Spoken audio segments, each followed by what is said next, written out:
I'm good.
All right, sir, 30 seconds out.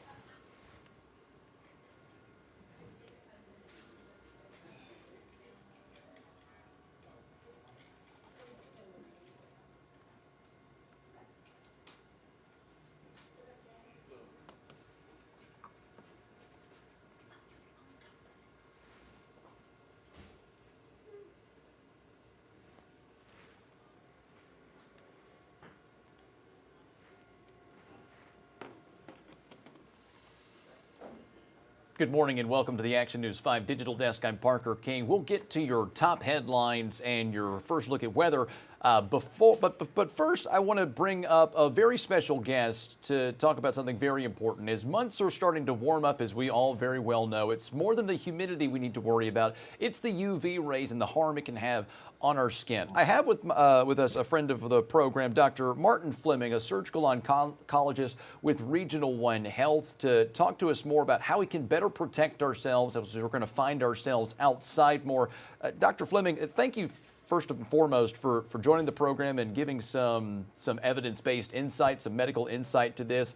Let's first start, let's honestly go into what we were talking about on camera. I mean, it doesn't have to be sunny outside for those UV rays to come through and make us think, we're going to be okay. And so good morning first and foremost, and let's go into the importance of just proper UV protection as we get into those warmer months. Sure. Thank you for having me, and I really appreciate the opportunity to cover this topic that is very important, especially in this part of the country in the South, where we have great sunshine and great summers. As we get into May, the UV intensity goes up higher and higher through the summer months, and the protection from that is really important in the prevention of the majority of skin cancers we see. The most common skin cancers, being basal cells and squamous cells, are more of a local nuisance problem most of the time, and every dermatologist takes care of those in their office on a regular basis. But there are some other types of skin cancer, melanoma more particularly, that could be quite dangerous. And so this kind of protection is really important. There are a variety of ways to protect yourself from the UV rays, and both UVA and UVB are important to be protected from. But one of the most important ways, the most common ways, is sunscreen.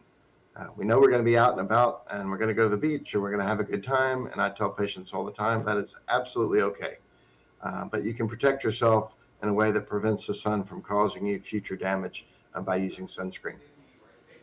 Certainly with sunscreen, and also we talked about it in the morning show this morning, is checking the UV index. Most people don't check that. They check the temperature, and sure, it might read 80, 90, in the hundreds once we get into those hotter months, and they think that will determine. But the UV index is very important to note, especially as you're applying. You might want to up the SPF on your sunscreen. So let's go into we can be a little intricate here. We've got some time, a little more of an intricate interview to talk about UV rays and how they impact the skin and how the UV index needs to be interpreted to determine how we can apply those safety methods. Yeah. The UV rays, both A and B, they basically damage the DNA in the skin cells.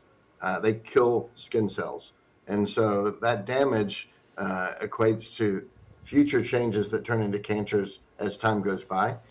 Most of the time, skin cancers that patients have are not from what happened this summer. They're from what happened when they were 5 years old and 10 years old and 15 years old, as they got sun exposure over a long period of time and multiple episodes of DNA damage happen. So the UV protection prevents those damages from happening and subsequently prevents subsequent skin cancers. So the UV protection, as you said, as the UV index goes up, becomes more and more important. The UV index is interesting, and now it's reported on almost every weather app I know of. When you look at the weather, you can check the UV index, and if the index is high, all the more important to protect yourself. Some people ask me, SPF, we talked about sun protection factor. That's the number on the front of the bottle of your sunscreen. Right. And I chuckled with a colleague the other day when I remember that when I was a child, no one said anything about sunscreen. It was all about tanning lotion because it was all about getting tan. And Right. now we understand that that whole process is not healthy in the long term. So now it's SPF sunscreens, and you'll see 10, 15, 20, 30, up to 100. I personally wear SPF 100 pretty much all the time in the summer. No sun exposure is good for you. People worry about vitamin D, but you can get vitamin Right. D in a daily vitamin. You don't have to get sun exposure to get vitamin D. And if you have fair skin like mine, that sun has a damage effect that is really important to protect yourself from. But SPF, if you get to SPF 30, and this is where it confuses people sometimes, Uh-huh. SPF 30 blocks about 98% of the UV rays. So that really helps you a lot. SPF 50 blocks about 98, 99%. So it's not double the protection. And SPF 100 kicks in another maybe 1%. But I tell people all the time, patients especially, one cigarette probably won't give you lung cancer, but it's not good for you. Right. So any protection from the sun is good for you, especially if you have fair complected skin that's vulnerable. So I wear SPF 100, and we jokingly say, the best sunscreen to wear is the one you will actually wear, because if it's not something that you like, people buy sunscreen and then they don't like it, so they don't wear it. They come in different varieties. I like kind of an alcohol-based sunscreen. It dries more clear. It's not as oily. Some people like more of a lotion-based sunscreen. But all sunscreens only protect you for a certain period of time. Putting it on in the morning and expecting it to last all day when you're out running, sweating, swimming, it's just not that effective. So especially if you're getting in the water at all, or if you're perspiring because you're exercising, you probably need to put it on every 2 hours while you're out in the sun. If you do that, you can be fully protected from the sun. If you don't like sunscreen, or if you're concerned about the intensity of the sun, even with sunscreen, clothing is great. Clothing has an SPF factor of 100 plus for most of them. Hats are great. If you have a hat, make sure it covers the top of your ears. A lot of men especially wear ball caps, which then exposes the top of their ears, and their ears get burned where their face doesn't. So something with a brim on it is better. We now have available to us in the world sports clothing that has SPF factor factored into it.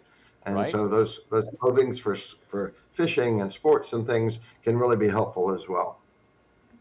Got it. A lot at our disposal there in terms of protection. Now, let's say that someone, is kind of behind the ball here, and they're hearing this for the first time, and maybe they've been exposed to a lot of UV rays recently.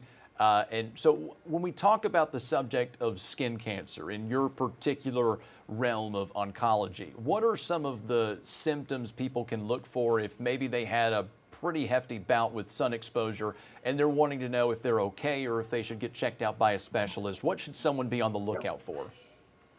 I would say to start with, anybody that's had a significant sun exposure over time needs to have an annual checkup with a dermatologist.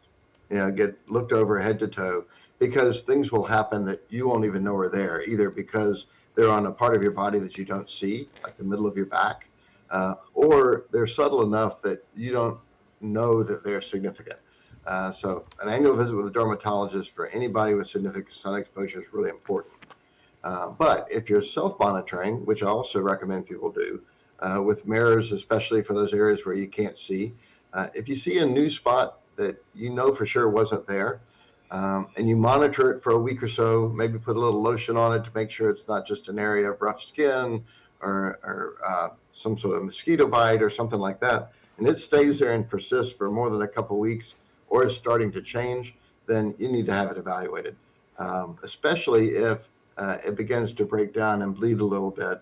That's kind of an indication that's pretty foolproof that there's probably some underlying skin cancer.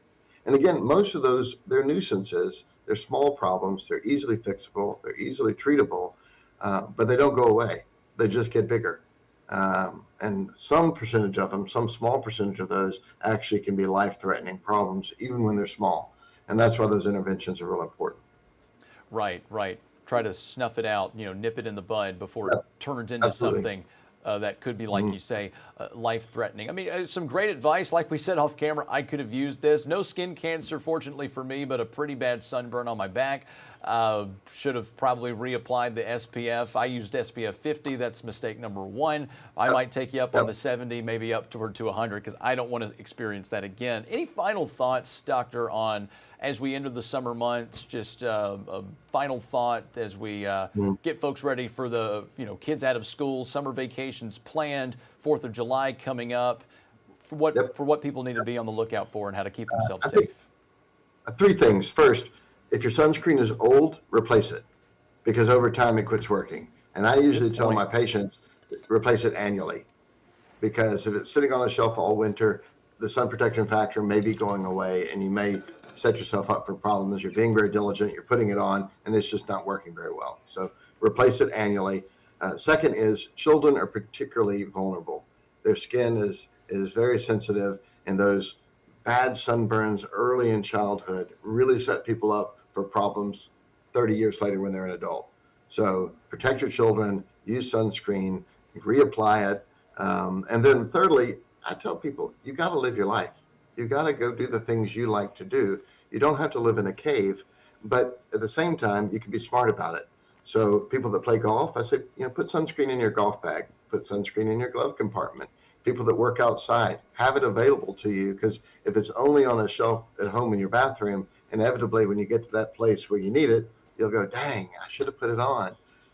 So several bottles kind of tucked around where you know you're going to be when you need it is real important. And then have fun, but just be careful.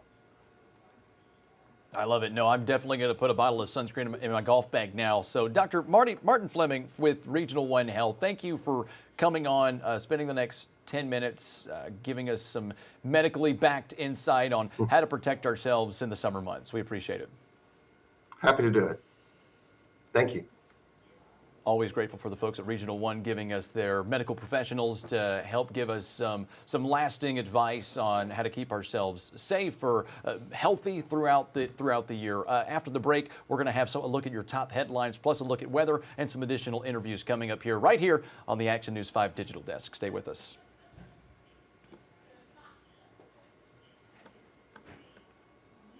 All right. Hey, thanks, sir. We really appreciate it. Sure, anytime. Happy to do it. Have a great rest of your day, sir. You too. Bye-bye.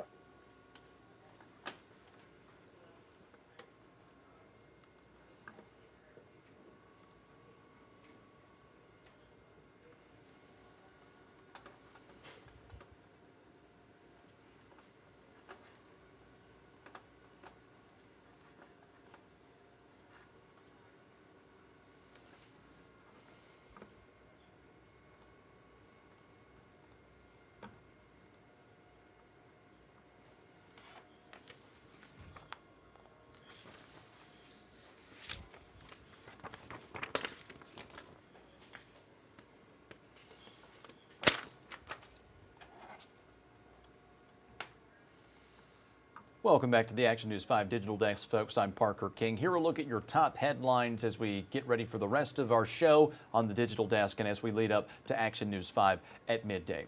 We start here from the early morning. Memphis police investigating a crash that happened overnight involving two pickup trucks. The scene you're seeing right now is I-40 on the overpass off Witten Road. This was just before 1 o'clock a.m. You can obviously see both vehicles took significant damage. We've reached out to MPD to learn more on any injuries and what might have caused the crash. In other MPD news, the department has launched its first responder program. This is a drone program, and the drones actually helped officers arrest a suspect already on Waldron Boulevard Saturday afternoon. Officials say a man was trying to break into a home following an argument with a woman. That's when officers deployed the drone as the suspect drove away, later leading to a traffic stop. 23-year-old Isaiah Butler faces many charges, including leaving the scene of an accident and possession of drug paraphernalia. A story we've been covering for about a week now. Suspects in a drive-by shooting in South Haven are due in court today. 7 people, including 2 minors, face charges ranging from drive-by shooting, as you can imagine, also aggravated assault and felon in possession of a firearm.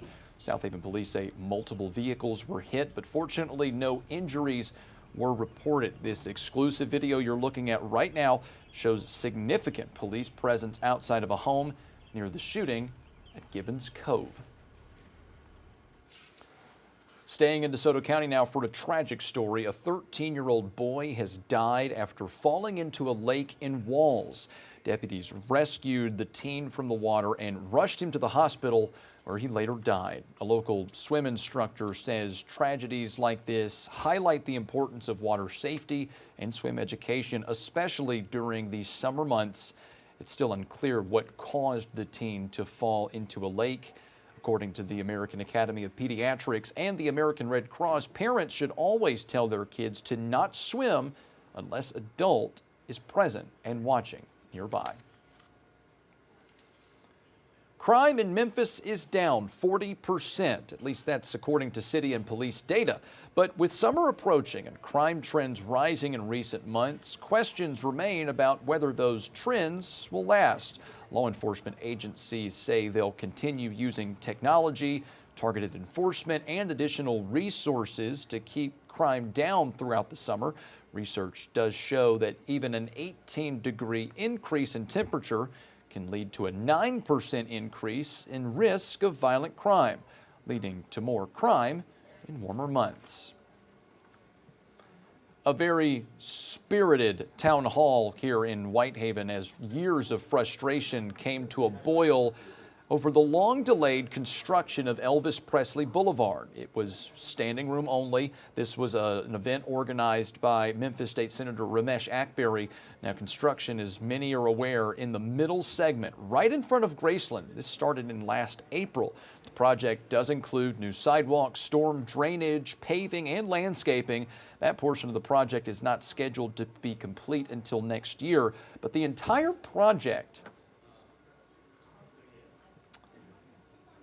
isn't scheduled to be done until 2031. Now, TDOT does guarantee that funding for the project is guaranteed.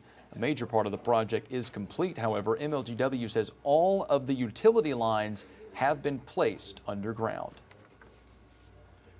And to no one's surprise ever, Memphis Light, Gas, and Water scored near perfect marks on the new state review of its water system. MLGW scored 98% on an unannounced sanitary survey by the Tennessee Department of Environment and Conservation. They scored 591 out of 599. Inspectors found no significant deficiencies in the water system review. The survey is done every 2 years, and the report isn't publicly available. A DeSoto County church educator has pleaded guilty to child porn charges. Jonathan Win Vong was arrested last July as part of Operation Exorcism. DeSoto County deputies searched a home in Nesbitt before he was picked up at Queen of Peace Catholic Church in Olive Branch. That's where he was training. Win Vong pleaded guilty to possession of child porn yesterday. He faces 5 to 40 years in prison. His sentencing is scheduled for August 26th. MPD is pushing for information on a cold case where a 1-year-old was killed in a drive-by shooting. 1-year-old Leo Weathers was killed December 16, 2023 on Wellens Avenue. He would have been 4 last month. In 2023, the family told Action News 5 the suspects targeted the wrong house. If you know anything, you're urged to call Crime Stoppers at 901-528-CASH. 4 men facing multiple charges after a man was shot and killed outside a West Memphis gas station early Sunday morning. Ashton Hasley, Aiden Stallings, Jaquinta McKinney Jr., and Terry Sanders III were arrested, each charged with first-degree murder, committing a terroristic act, and aggravated assault. They're accused of shooting and killing 22-year-old Demarius Smith outside the BP gas station on Ingram Boulevard. Those were a look at your top headlines. Coming up after the break, more headlines. And at 9:30, we're welcoming Bartlett Mayor David Parsons on what's happening in that suburb of Shelby County. That's coming up.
Sorry, folks, realized my mic was muted.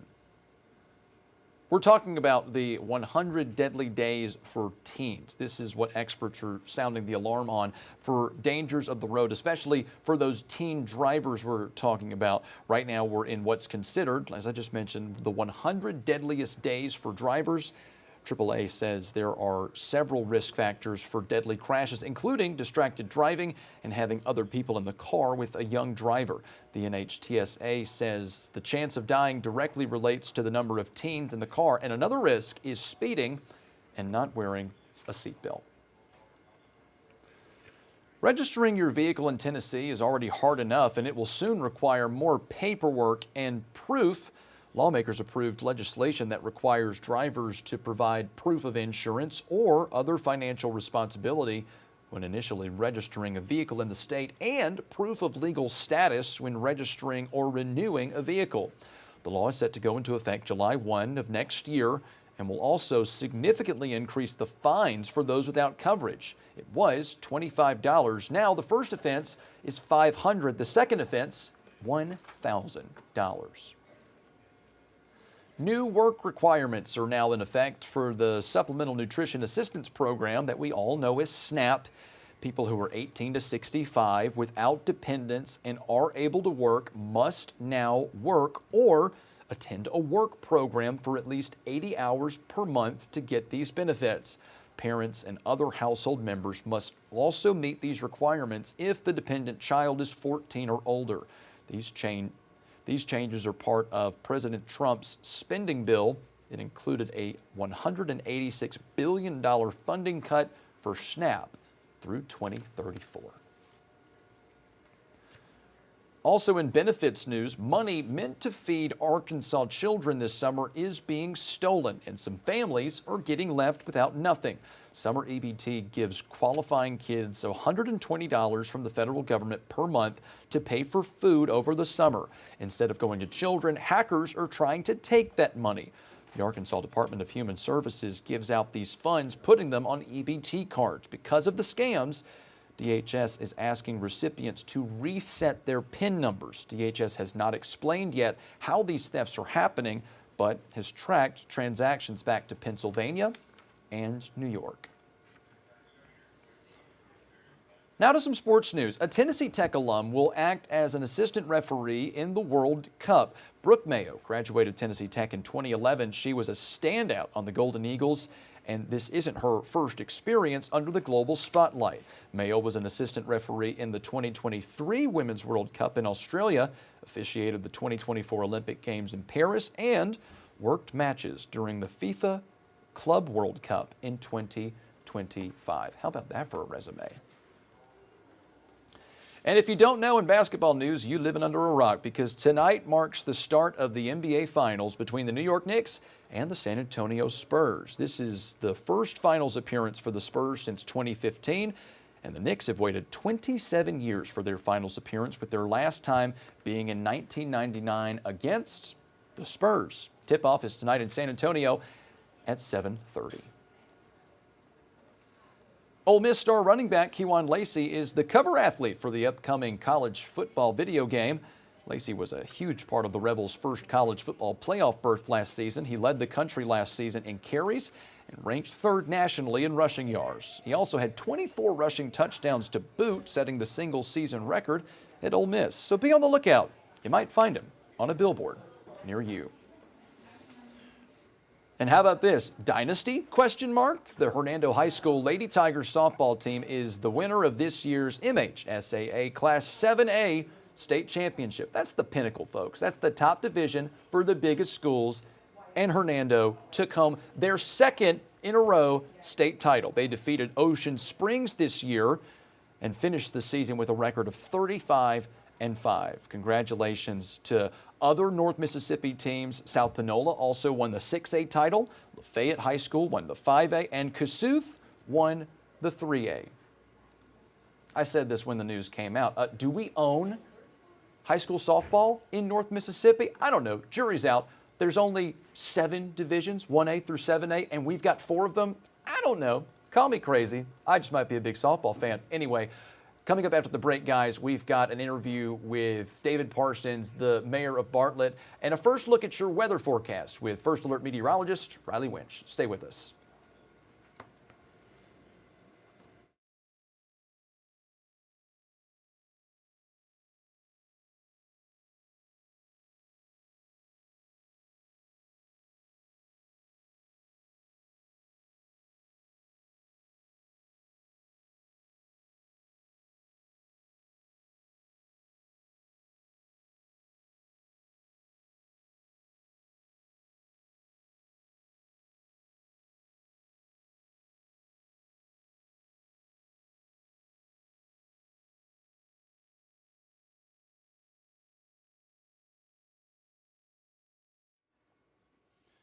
Mayor Parsons, how are you, sir? Doing great. How you doing, Andrew? I'm doing well. This is actually a bit of a new world order, if you will. Andrew has moved on to the greener pastures of a normal work schedule and no longer has to wake up at 3 a.m. So you've got Parker King, who's Hey, taking Harper. over. Yes, sir. Taking over digital desk duties. And we'll actually get right to it. Is this a demotion for you or a promotion? Well, sir, this is, I guess you could call this a bit of a promotion. I'm going to go ahead and introduce our guest. This is Bartlett Mayor. You know him well on the digital desk here, David Parsons, joining us for a look at what folks can expect in Bartlett in the upcoming week. As we were just saying, sir, and giving folks who watch the digital desk on MSCN or the mobile devices sort of a transition period where Andrew, who's done very well, kind of steering, riding the ship for the digital desk over the last couple of years, handing it off to myself and a few others. You might meet Ariana Poindexter, Deja Brown, if your interview schedule falls on when they do the digital desk. But we're excited. It's great to have folks like you who are regular recurring guests giving us consistent insight into what's happening in your neck of the woods. So we'll go ahead and get into it, Mayor. So I want to start by, I believe we've got a fishing rodeo coming up this weekend. Is that right? Tell us more about that. Absolutely. Something we've been doing for some time out here. It's this Saturday, June the 6th. And Harper, you need to have your poles in the water bright and early at 6 o'clock.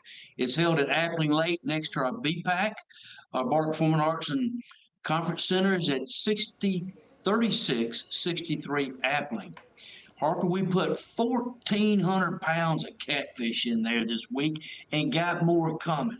So, in order to fish and register, you got to go to Gator Brown's Bait and Tackle, which is at 6816 Highway 70. So, register at Gator Brown's Bait and Tackle, 6816 Highway 70. Show up bright and early, and let's catch some catfish. It's always a great time with all the kids that come out there around the lake and so many trophies given away. It's just a good time. Good time of the year to come catch some catfish. And Right, yeah. I'll throw up the graphic real quick. Here we go, the fishing rodeo. I got to say, I love the police department and I believe the fire department, talking about the closure, but you've got, I don't know if you had anything to do with the hiring of the interns, but the social media interns for Bartlett Police, City of Bartlett, Bartlett Fire have been on their A game. They're engaging, they're hilarious, but it's in good taste. And so part of that was the Bartlett Police Department's Facebook page announcing the closing of Appling Lake, getting ready for the fishing rodeo. And I didn't realize how much fish you were stocking in there. That sounds like a great time, a lot of fun. And we really hope folks can sign up, come out. Let's remind folks once again, if they might have missed it, how they can get involved and how they can sign up for this weekend. sign up at Gator Brown's Bait and Tackle on Highway 70. The old Bartlett folks out here, that's near Fort Wayne, you know where Gator's Bait Shop is.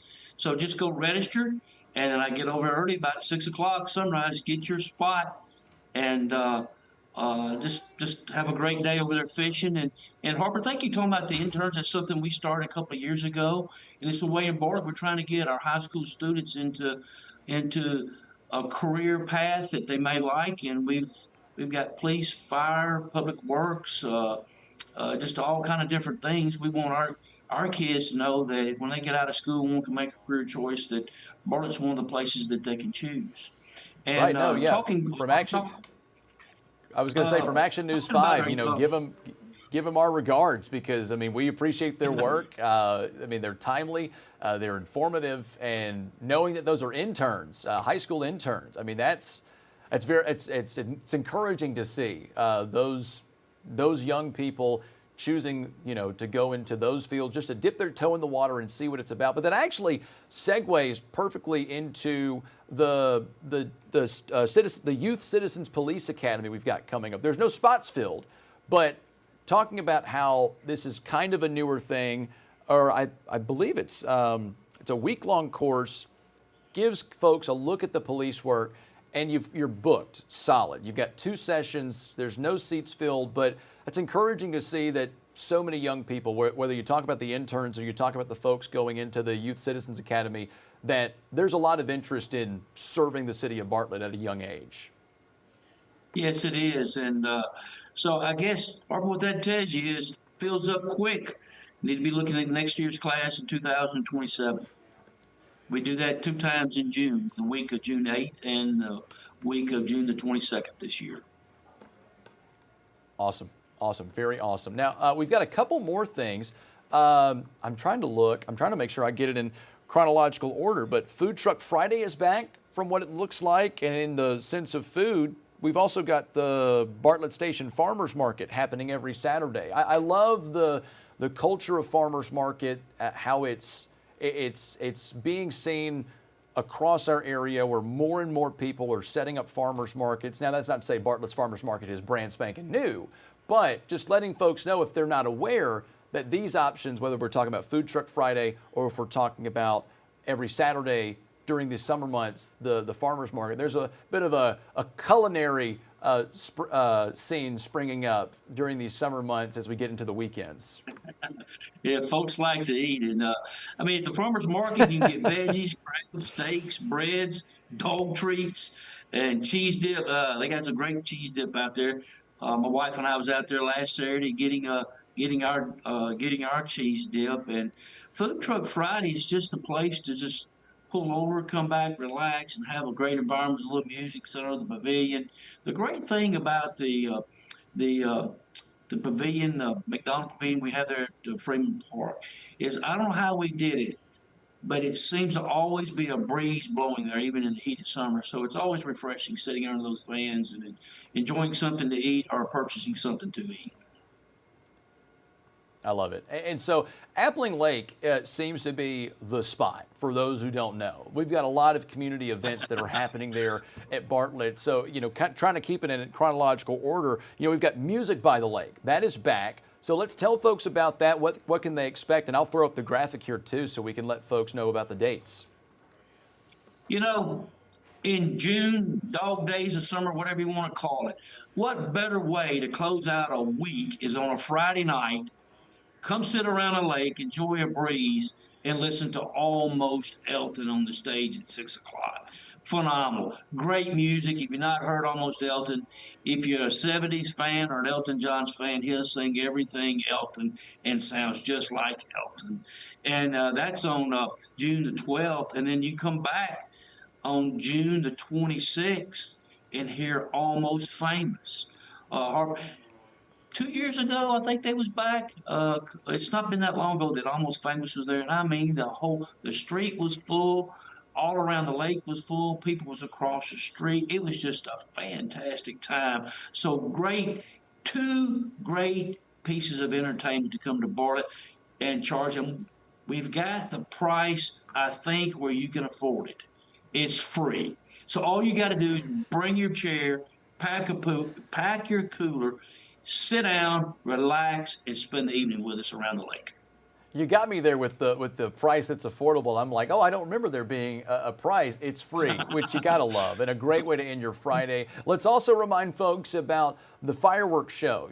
Once we get out of June, right at the start of July, July 2nd, Appling Lake, once again, ready to fire something up, literally, quite literally, with a fireworks extravaganza for the folks of Bartlett. Let's talk more about that.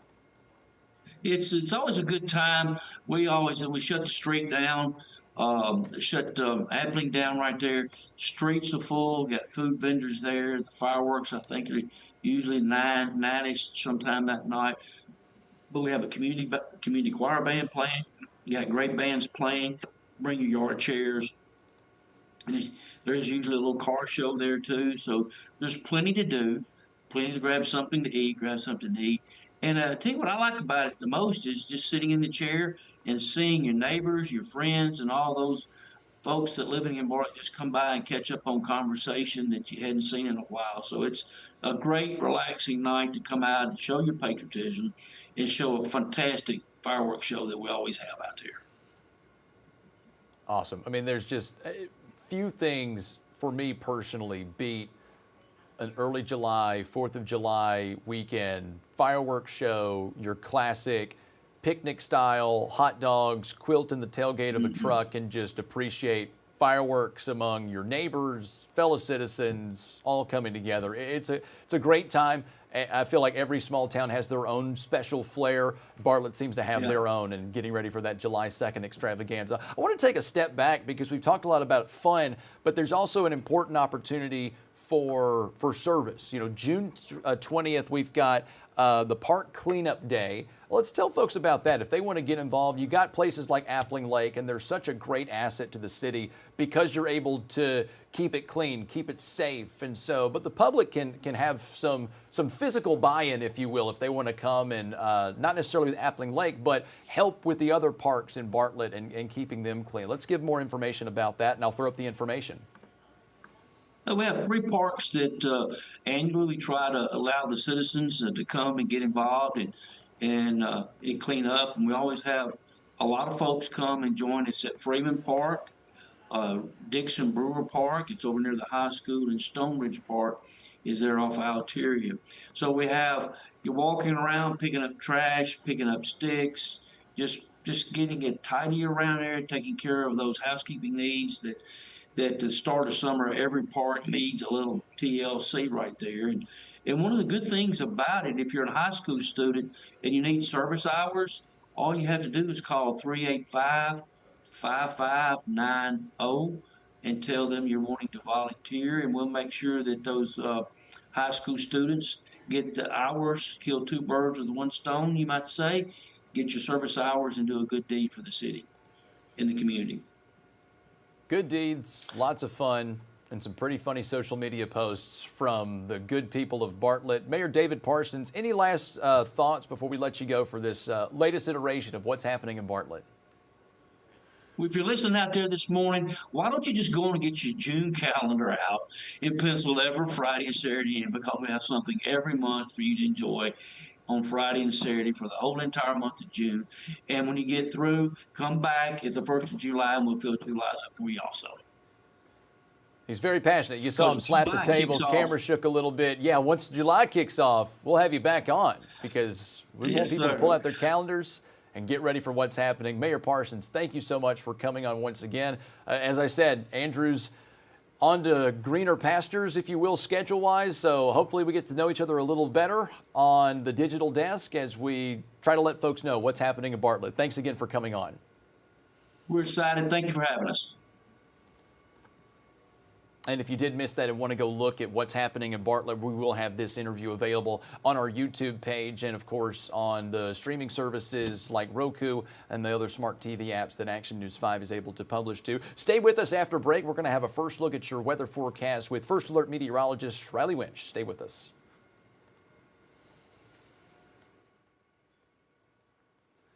All right, Mayor, thank you so much. Good to see you. Hey Harper, I'm sorry, I didn't know that we just went right into it live, or I wanted to make some of those comments at the very beginning. Andrew and I kind of chit-chatted and he told me when we was coming in, but I'll make sure that won't happen again.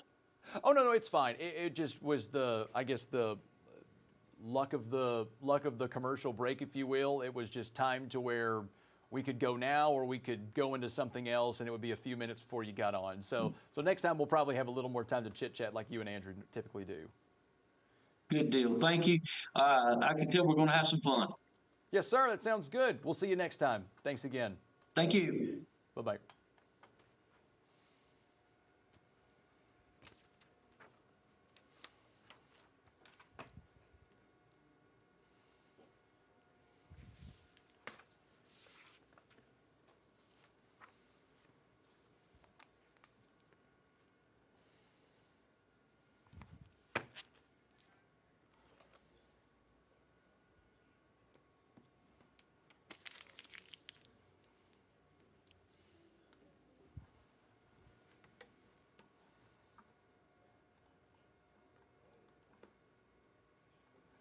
All right, guys, welcome back to the Action News 5 Digital Desk. I'm Parker King. Time now for a first look at your forecast with First Alert meteorologist Riley Winch.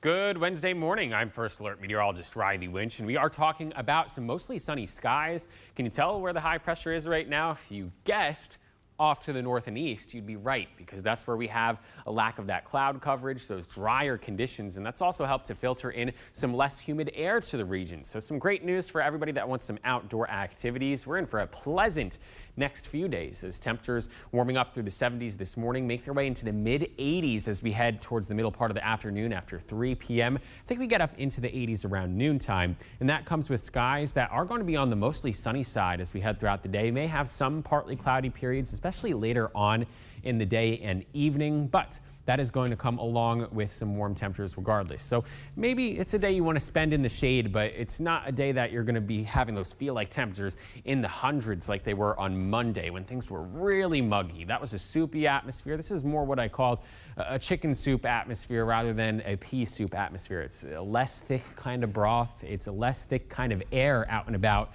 in the atmosphere, and that comes along again with temperatures in the 80s, but it doesn't feel all that muggy out there, which is some good news for anyone that wants to get outdoors. Rain chances remaining very low across the region. We're just talking about a couple passing clouds into the overnight hours. Temperatures falling down into the 60s. We do warm up tomorrow once again into the mid 80s for highs during the middle part of the afternoon after reaching the 80s around noontime. That's the common trend the next couple of days. Mostly sunny skies today. That wind generally out of the east, 10 to 15 miles per hour. So with the high pressure off to the north and east, that keeps that less humid weather in the forecast. Now, rain chances again remain very, very low as we head throughout the end of the work week. Spotty shower can't be ruled out Saturday. More scattered shower and storm coverage as we head Sunday and beyond in this forecast. So we do have a little bit of a pattern change that we can track here. But there's that high pressure I was talking about off to the north and the east, making for a beautiful day across the areas really just to the east of the Mississippi River, aside from maybe around the Gulf. That is where we are seeing a little bit of that cloud and shower activity. But we are talking about the winds that are going to shift from the south now as we head into the later part of this week. I think Thursday is going to be on the comfortable side, warm with some sunny periods. But as we head into the weekend, some more clouds start to filter in. We do get the chance at a spotty shower that does come into play as we head towards the day on Saturday. It's going to be more humid, though. That's the main thing we're going to notice across the area before we do have that shower potential increasing as we head into next week. But this is the reason why we are going to get a little bit more humid, because that high kicks off to the east a little bit. We get a wind out of the south, and that taps into the Gulf moisture, brings it to the north, and we're just talking about a humid atmosphere out there as we head into the weekend and the early part of next week as well. So that's something we're going to be watching very closely, and because of that, the muggy meter ticks up a notch. We're talking about muggy conditions coming into play by Saturday, so any plants outdoors, you might notice it feels a little bit more muggy than it did the past few days. Then we're going to be approaching steamy territory early part of next week as we get the chance for some of those pop-up showers and storms that come into play. But when we do have that humidity go up, the feel-like temperature goes up as well. Warmest it feels like as we head into the end of the week in the 80s, but by the weekend starting to feel like the upper 90s out there.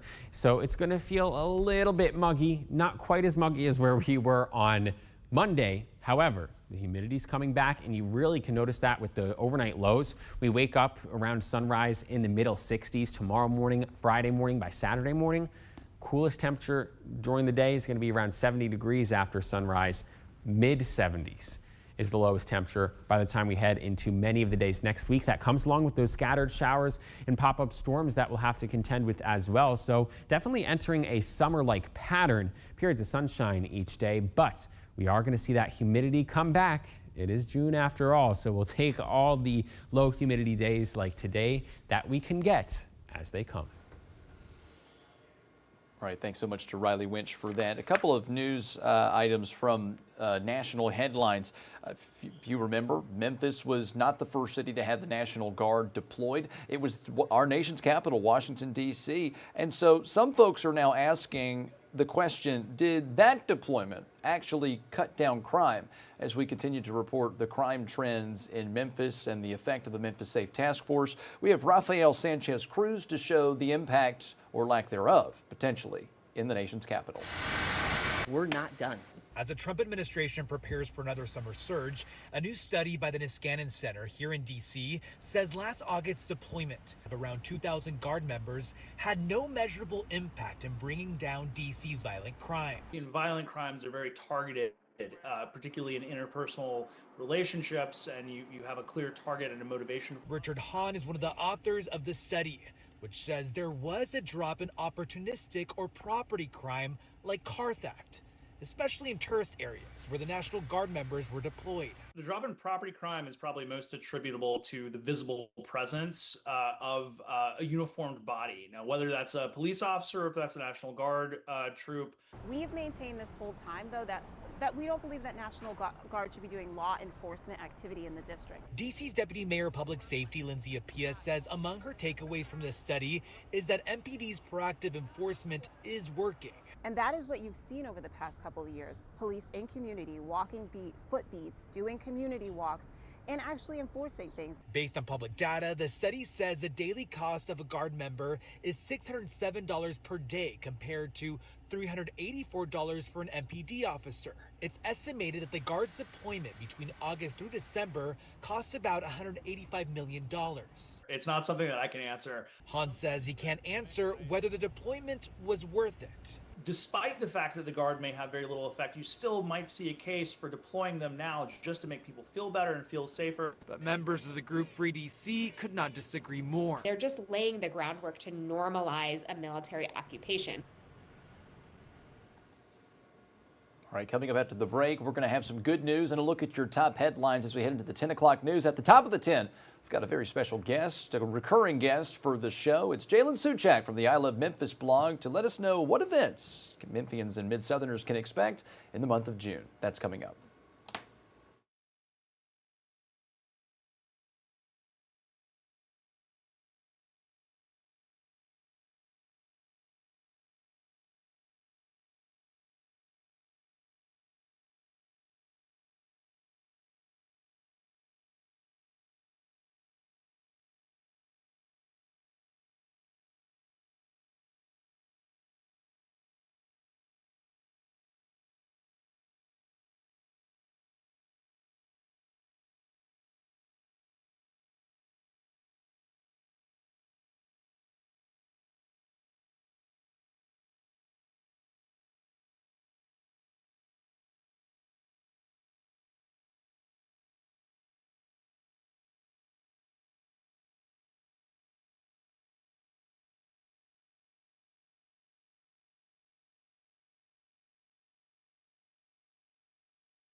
Welcome back, guys. Some good news, like I promised. A Broken Arrow, Oklahoma police officer is being called a hero after his quick response to save a young boy from drowning in a pond. Emma Bush spoke with the officer who made the rescue, who tells us he was just doing his job. Officer Vic had just grabbed his morning coffee when he heard of a possible drowning at a Vince Park. The second I saw that, I immediately knew I needed to head that way, because at that time I was right about 2 miles away, so I was fairly close. In a direct line shot. Vic says when he got to the scene, it looked calm until he saw the boy in the middle of the pond. But the second I saw him in the middle of the pond, I could tell he couldn't swim. I could tell that he had started going under. He had dunked under, then come back up. Here's Vic's body cam footage of him moments before jumping in to save the boy. So I actually dove out to him, and then by the time I got to him, the water, his arm had come down to about his wrist. So I was able to grab him and pick him up. The rescue caught on camera. Vic says the boy had slipped away from home that morning. But every part of me was, how do I get to him and how do I get him back to the shore? Vic's quick thinking kept a tragedy from striking, now hailed a hero. It's reassurance. It's reassurance that if I get put in a situation, that I know that my training's not only going to kick in, but that I'm going to be there to be able to help. And I love the sentiment there that he was just doing his job in that moment. What a great story out of Oklahoma. Now to some World Cup news. As many could imagine or anticipate, it's going to be a big boom economically for the U.S., and economists anticipate billions in revenue for U.S. cities. Eric Wilkinson brings us this look from Seattle and how they're preparing for that boom. As the eyes of the soccer world turn towards Seattle, Skagit County is steadfastly staying local. Here you go, my friend. Good luck. The burgers and oysters, we haven't changed. It's the same thing you got 30 years ago. Conway's Pub and Eatery has stood for 94 years, but has never experienced anything like the 750,000 people expected to arrive in the region over the next 2 weeks. All right, I've got your Conway burger. The overall economic impact is estimated at around $845 million, but nobody really knows for sure how much of that will trickle down to places like Skagit County. Original tourism estimates have been downgraded in recent weeks due to lower than expected hotel reservations. So right in the back there where the sign is there, right in the middle. But the pub is adding an 85-inch outdoor TV and at least 16 more seats, expecting to draw spillover tourism from a packed King County. I expect that we will be busy, especially on a beautiful day. Skagit County is unique in that it's located about an hour north of Seattle and an hour and a half south of Vancouver, where games are also being played. Businesses hoping that makes this valley a center point for international tourism. Some of the amenities that we have are going to be a natural draw for people. The Skagit Tourism Bureau is promoting scenic pit stops along the I-5 corridor. This week, 6-foot-tall soccer-themed signs are going up in Skagit County cities, pointing the way to local businesses. It's a selfie opportunity and a place to find the letters in each town, and you know, that's another opportunity to just invite people into the downtown and find out what's going on in Mount Vernon and other cities in Skagit Valley. A rare opportunity to give the world a taste of Skagit County flavor. It's going to draw a lot of people into this valley.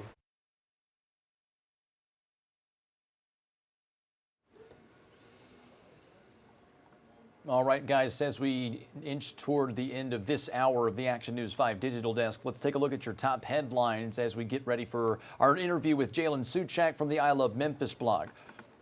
Starting with an investigation that started at 1 a.m. this morning, Memphis police investigating a crash involving two pickup trucks. This is the I-40 overpass on Witten Road.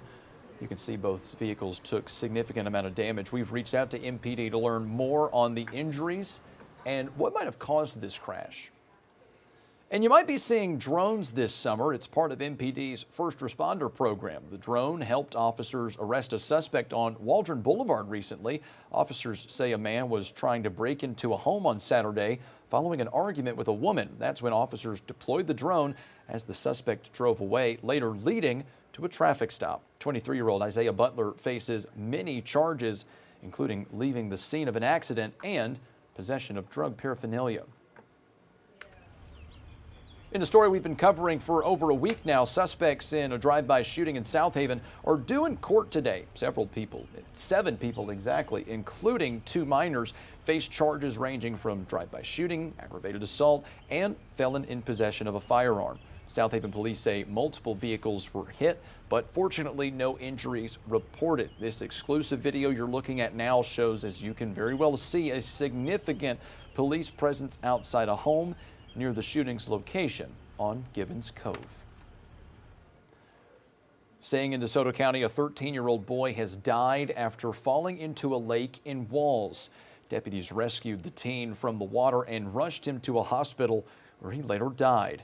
A local swim instructor says tragedies like this highlight the importance of water safety and swim education, especially during the summer months. It's unclear at this point what caused the teen to fall into the lake.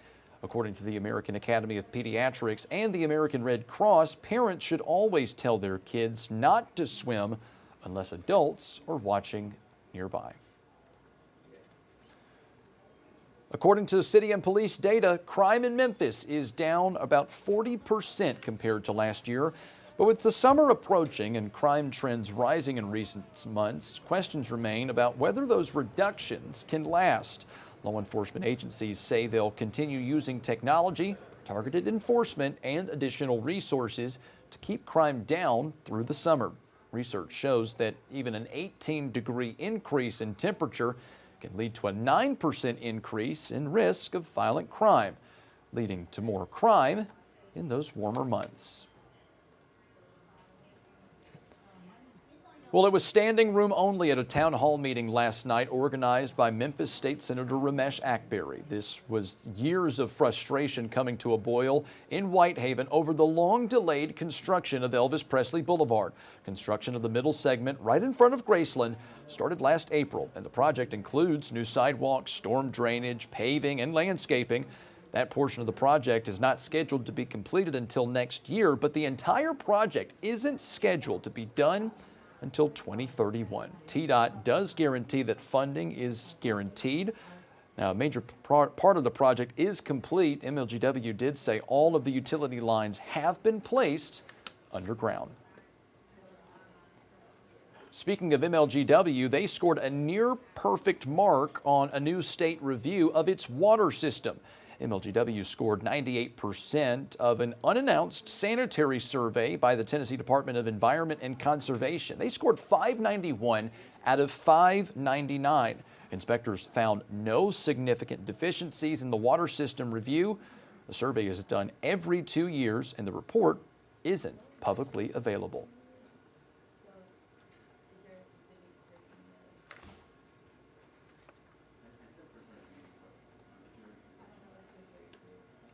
Experts are sounding the alarm on the dangers of the road, especially for teen drivers who are most at risk. Right now, we're in what's considered the 100 deadliest days for drivers. AAA says there are several risk factors for deadly crashes, including distracted driving and having other people in the car with the young driver. The NHTSA says the chance of dying directly relates to the number of teens in the car, and another risk is speeding and not wearing a seatbelt. Those are your top headlines as we head into this 10 o'clock hour. Coming up after the break, we've got an interview, as we've teased, with I Love Memphis Blog's Jalen Suchak to show us what events are happening in Memphis and what Mid-Southerners can expect as we get into the month of June. That's coming up.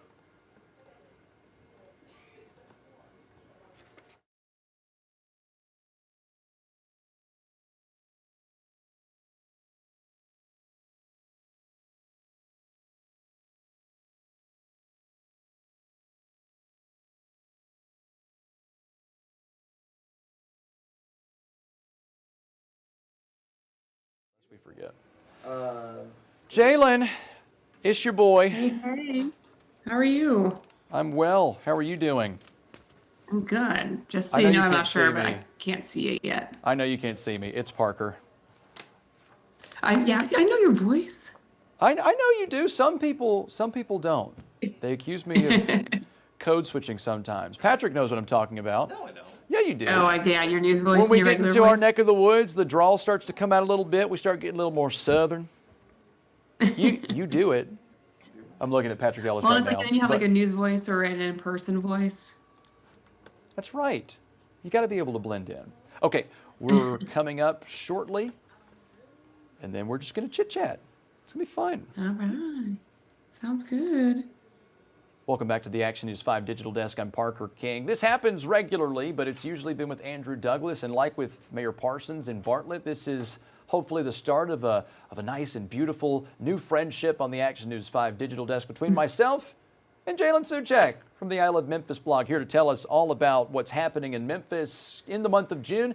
Jalen, first off, good morning. Yeah, good to see you. Well, Parker, you know, we go way back, so we're already friends on here. But of course, we'll miss Andrew as well. But it's exciting. I saw you at Barbecue start doing this Fest, with and you. I know I saw you at Barbecue Fest, and I said, "Hey, look, you're going to start having me on the digital desk. It's going to be you and me. So at least we'll have this. This is going to be great." No, I'm very excited. I've been reading through a bit of the rundown that you've been briefing us on. So we'll go in chronological order and just let folks get their calendars out and let them know what's happening. So I don't know what foreign languages you took when you were in broadcast journalism.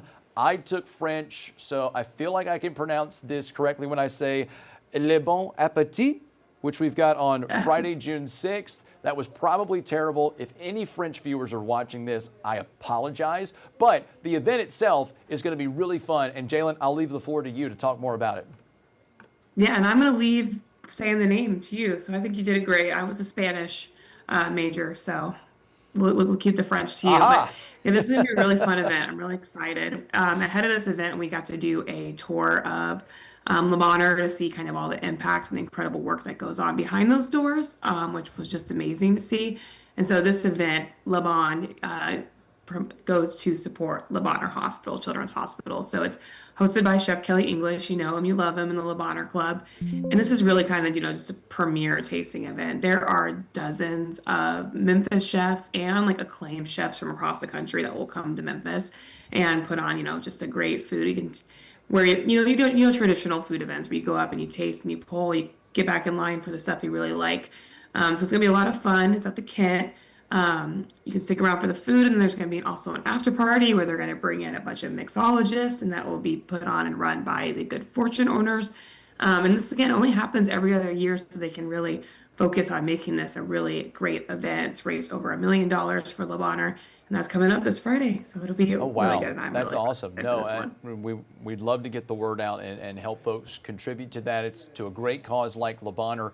And the pediatric work they do there. Plus, it's Kelly English. You're right. You know him, you love him. If you don't follow him on social media, give him a follow. He's always updating folks about his restaurants, and now you get to see, I guess, that softer side of him and how he helps give back to the community. So that's June 6th. That's Friday, 6 p.m. You get off work, you go to this event. You enjoy great food, a little bit of cocktails like you just teased to, and you know that what you're paying for ticket-wise is going toward a great cause. Now, I want to do a quick pause for dramatic effect when I tease up this next event. The Ice Cream Festival. Yes, This the has next got me day. excited. So Go ahead. if you're ready to go, head to Overton Park.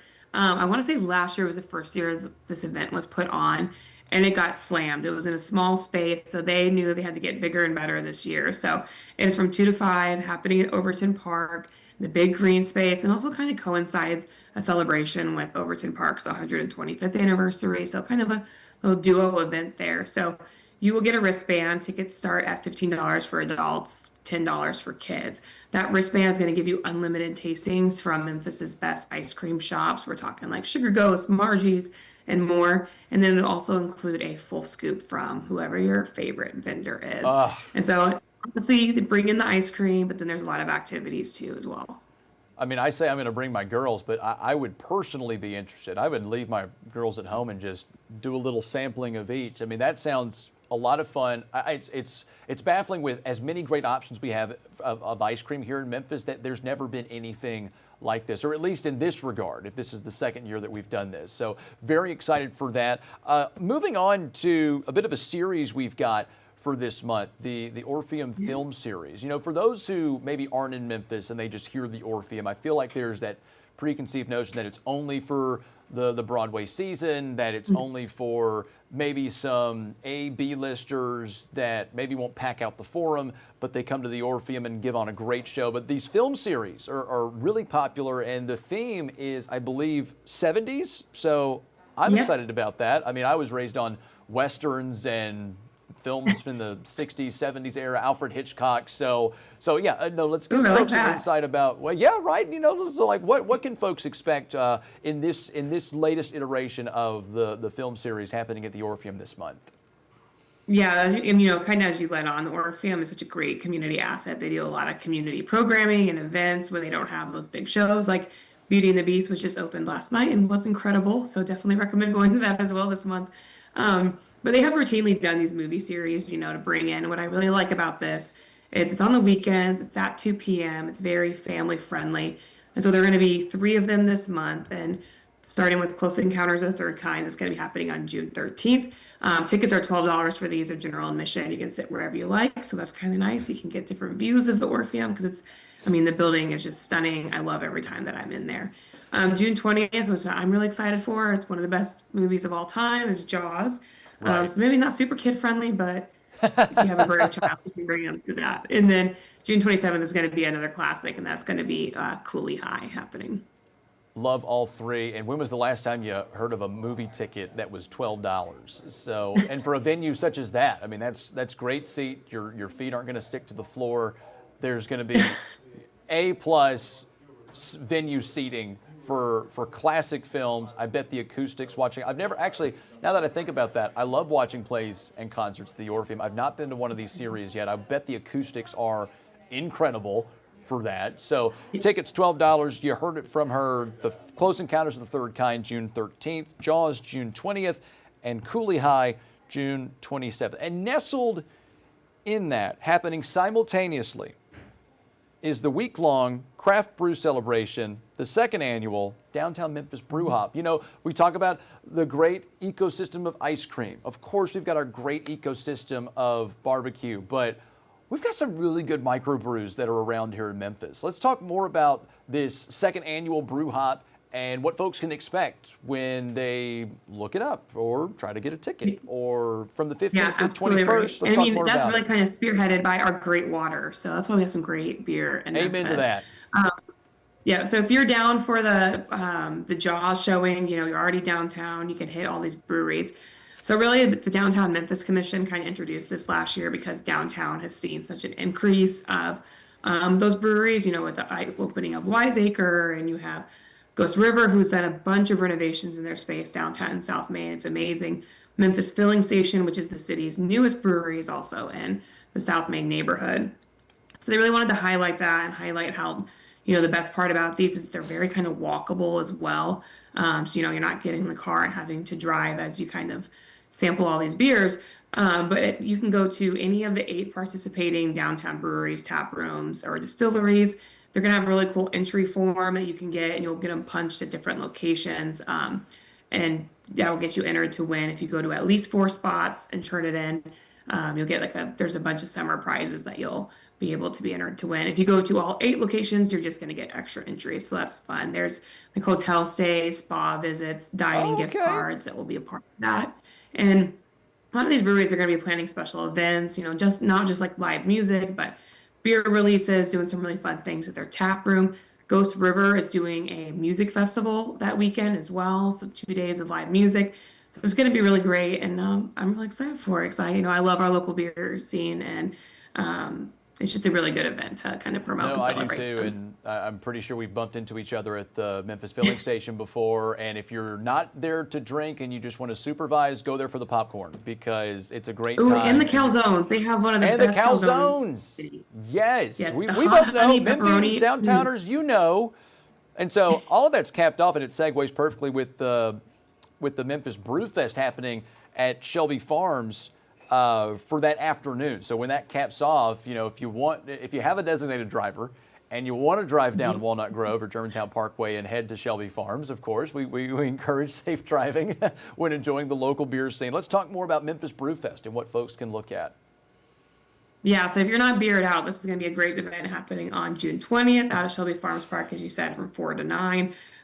This is going to be about 40 plus local and regional breweries, coming from Nashville, from Knoxville.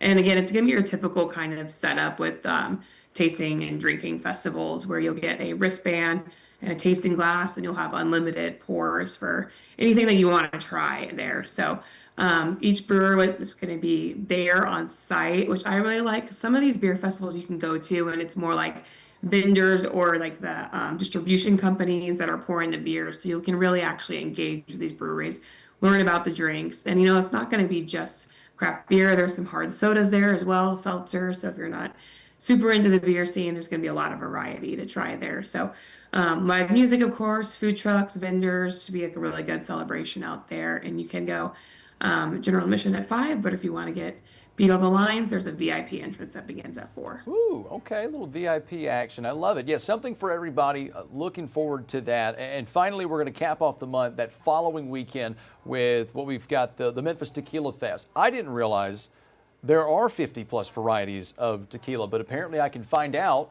that final weekend in June. So, give us the rundown, give us the elevator pitch for what folks can expect. Yeah, so if you're not a super big beer person, the Memphis Tequila Festival might be more of your flow. It's going to be from 5 to 8.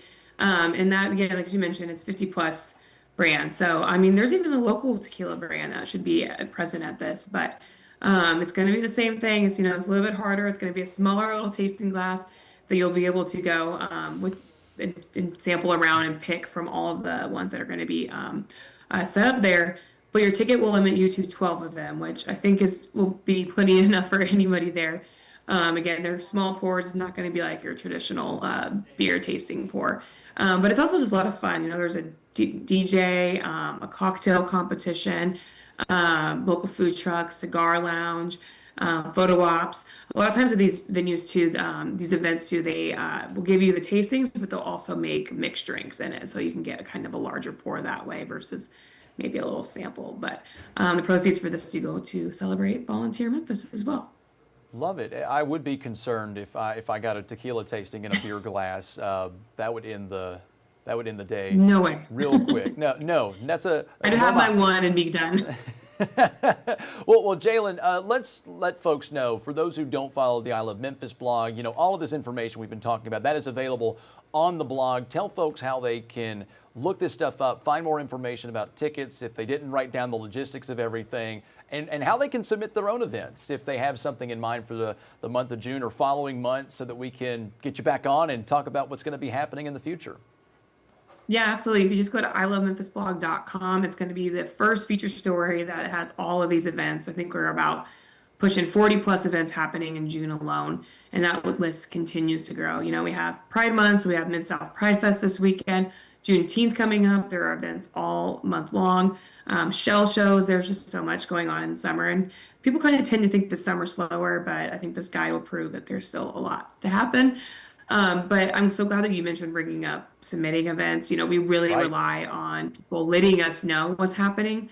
So we have a public calendar that you can submit anything to. If it's routine events or, one-offs, 8 months in advance or 3 weeks, we really, really appreciate those submissions. And we pull them every single day, add them into our guides, and just keep people fresh that way. So please submit those. We really, really rely on those.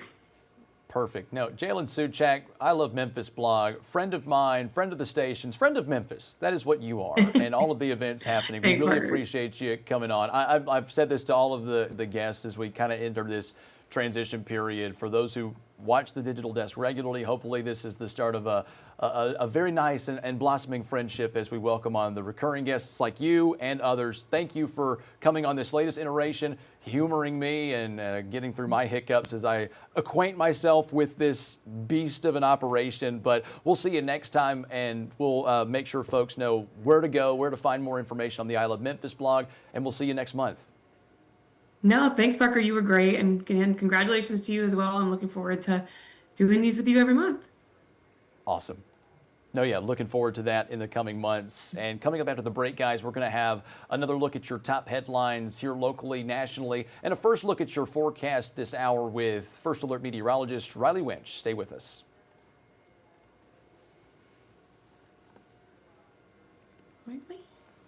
Bingo. Awesome. Thanks, Jalen.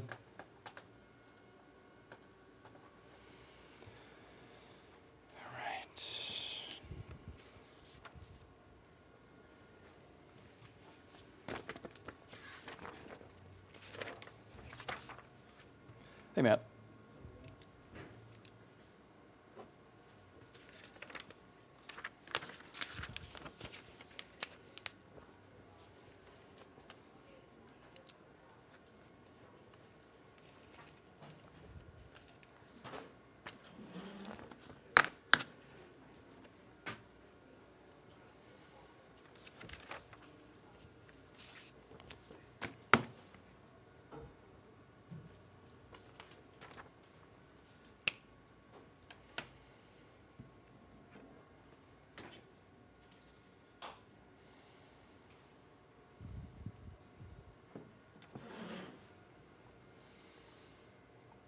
Welcome back, guys, to the Ashland News 5 Digital Desk. A great list of guests that have come this show. Thanks again to the folks at Regional 1, of course, the city of Bartlett with Mayor Parsons, and as you just saw, Jalen Suchak with the I Love Memphis blog. Here's a look at your top headlines as we get ready for Action News 5 at midday with Jerry Askin.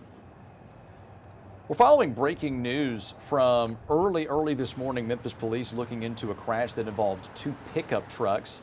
This morning on the I-40 overpass on Witten Road, you can see both vehicles took a significant amount of damage. We've reached out to MPD to learn more on any injuries about the crash and possibly what might have caused it. You might be seeing some drones this summer, and it's part of MPD's first responder program. This drone helped officers arrest a suspect on Waldron Boulevard Saturday. Officers say a man was trying to break into a home following an argument with a woman. That's when officers deployed the drone as the suspect drove away, later leading to a traffic stop. 23-year-old Isaiah Butler faces many charges, including leaving the scene of an accident and possession of drug paraphernalia.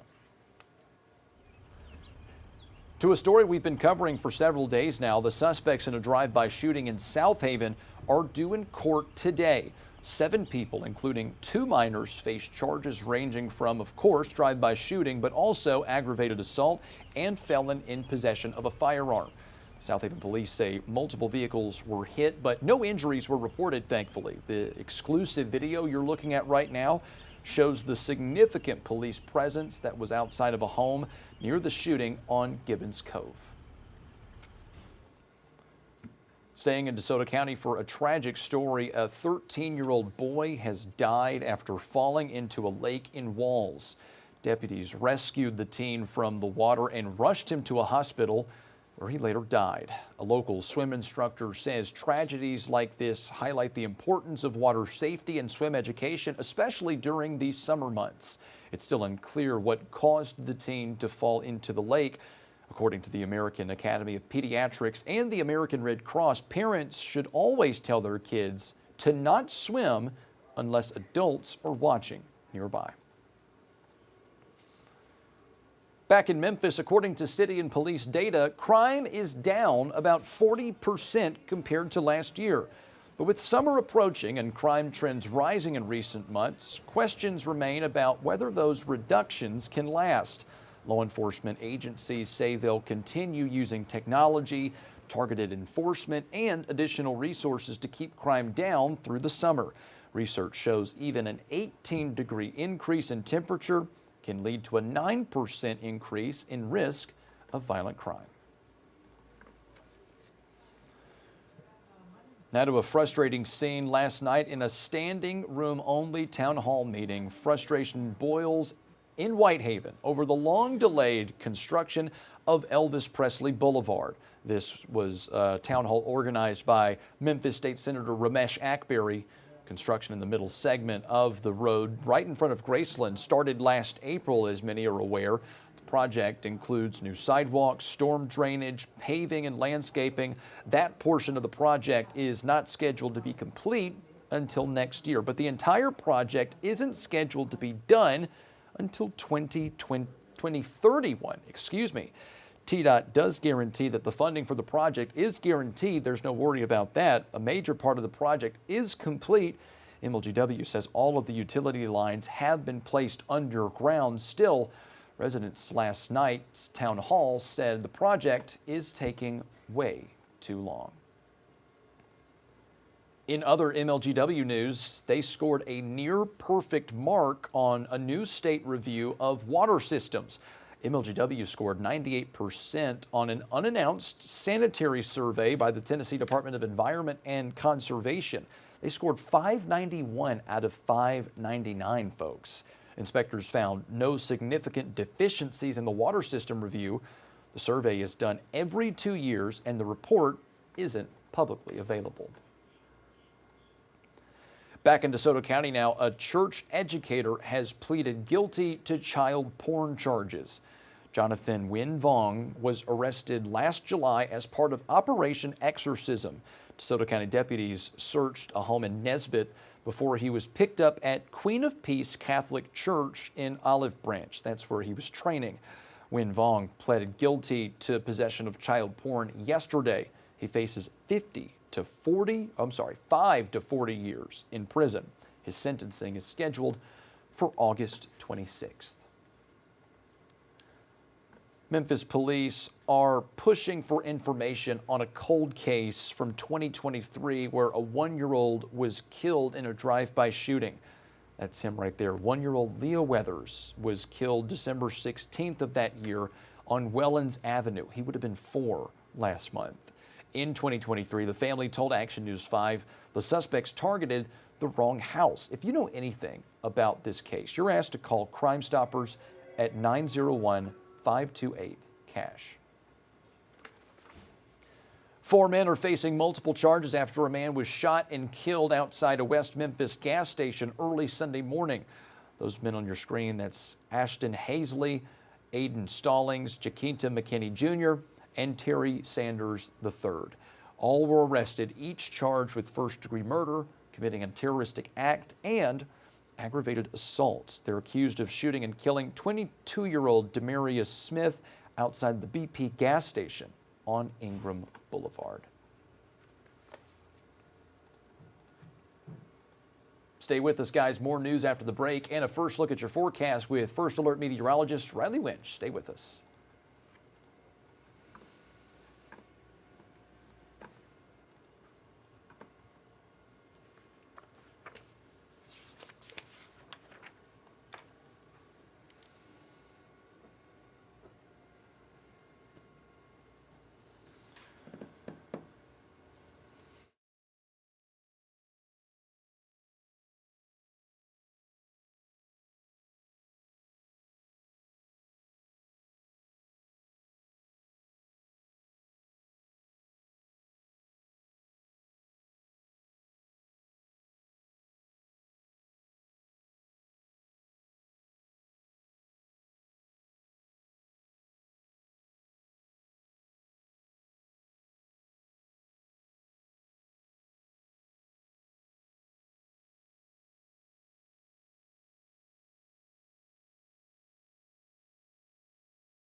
Welcome back, guys. Some more news for you as you get your day started.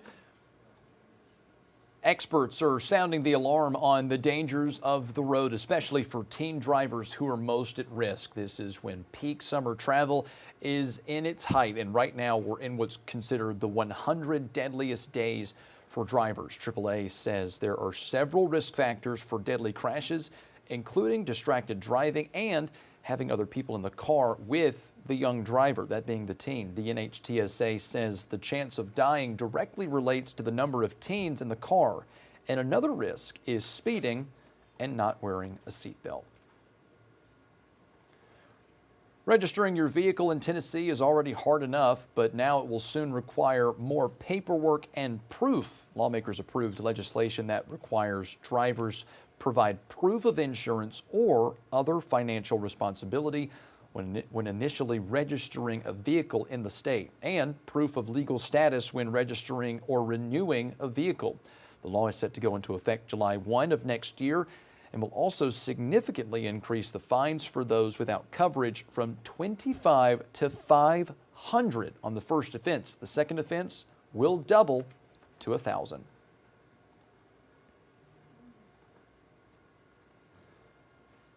New work requirements are now in effect for SNAP, that's the Supplemental Nutrition Assistance Program. People who are 18 to 65 without dependents and are able to work must now work or attend a work program for at least 80 hours per month to get those benefits. Parents and other household members must also meet those requirements if the dependent is 14 or older. These charges are a part of President Trump's One Big Beautiful Bill. It included a $186 billion funding cut for SNAP through 2034. Staying with those types of benefits, money meant to feed hungry Arkansas children this summer is being stolen, and some families are getting left with nothing. Summer EBT gives qualifying kids $120 per month from the federal government to pay for food over the summer. Instead of going to children, hackers are trying to take that money. The Arkansas Department of Human Services gives out these funds and puts them on EBT cards, and because of the scams, DHS is asking recipients to reset their PINs. DHS has not explained how the thefts are happening, but has tracked transactions back to Pennsylvania and New York. To sports news now, a Tennessee Tech alum will act as an assistant referee for this year's World Cup. Brooke Mayo there graduated from Tennessee Tech in 2011. She was a standout on the Golden Eagles, and this isn't their first experience under the global spotlight. If you're a big soccer nut and may follow her, Mayo was an assistant referee at the 2023 Women's World Cup in Australia, officiated the 2024 Olympic Games in Paris, and worked matches during the FIFA Club World Cup in 2025. Not bad, Brooke. Not bad at all. And Riley Winch is anxious with excitement because tonight marks the start of the NBA Finals between Riley's New York Knicks and the San Antonio Spurs. This is the first appearance for the Spurs since 2014, and the Knicks since before Riley was born. 27 years ago was their finals appearance, with their last time being 1999. Tip-off tonight in San Antonio is at 7:30. Ole Miss fans, be on the lookout. Star running back Kejuan Lacey is the cover athlete for the upcoming college football video game. Lacey, as you might remember, was a huge part of the Rebels' first college football playoff berth last season. He led the country last season in carries and ranked third nationally in rushing yards. He also scored 24 touchdowns, setting a single-season record at Ole Miss. So you might see him on a billboard near you. And bringing home the gold, the Hernando High School Lady Tiger softball team is the winner of the 2026 MHSAA Class 7A State Championship. That's the top, folks, by the way. There's 7 divisions. That's the top. They brought it home. And not only did they bring it home, they brought home their second consecutive title after defeating Ocean Springs. They finished their season with a record of 35-5. Congratulations to them and 3 other North Mississippi schools. South Panola won the 6A title, Lafayette won the 5A, and Kossuth won the 3A. I said it at the top of the last show. Do we own high school softball? I don't know. Jury's out. But when you win 4 of the 7, they're all in your market. I don't know. Pretty safe to say. Coming up, guys, more weather from First Alert meteorologist Riley Winch. Stay with us.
Welcome back, guys. In this half hour, let's get a look at your First Alert forecast with Riley Winch. Good Wednesday morning. I'm First Alert meteorologist Riley Winch, and we are talking about some mostly sunny skies. Can you tell where the high pressure is right now? If you guessed off to the north and east, you'd be right, because that's where we have a lack of that cloud coverage, those drier conditions, and that's also helped to filter in some less humid air to the region. So some great news for everybody that wants some outdoor activities. We're in for a pleasant next few days as temperatures warming up through the 70s this morning, make their way into the mid 80s as we head towards the middle part of the afternoon after 3 p.m. I think we get up into the 80s around noontime, and that comes with skies that are going to be on the mostly sunny side as we head throughout the day. May have some partly cloudy periods, especially later on in the day and evening, but that is going to come along with some warm temperatures regardless. So maybe it's a day you want to spend in the shade, but it's not a day that you're going to be having those feel-like temperatures in the hundreds like they were on Monday when things were really muggy. That was a soupy atmosphere. This is more what I called a chicken soup atmosphere rather than a pea soup atmosphere. It's a less thick kind of broth. It's a less thick kind of air out and about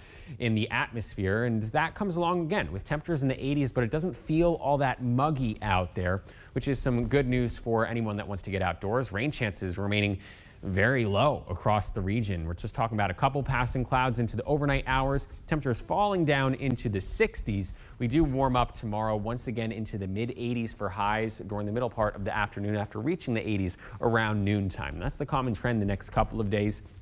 Mostly sunny skies today. That wind generally out of the east 10 to 15 miles per hour. So with the high pressure off to the north and east, that keeps that less humid weather in the forecast. Now, rain chances again remain very, very low as we head throughout the end of the work week. Spotty shower can't be ruled out Saturday. More scattered shower and storm coverage as we head Sunday and beyond in this forecast. So we do have a little bit of a pattern change that we can track here. But there's that high pressure I was talking about off to the north and the east, making for a beautiful day across the areas really just to the east of the Mississippi River, aside from maybe around the Gulf.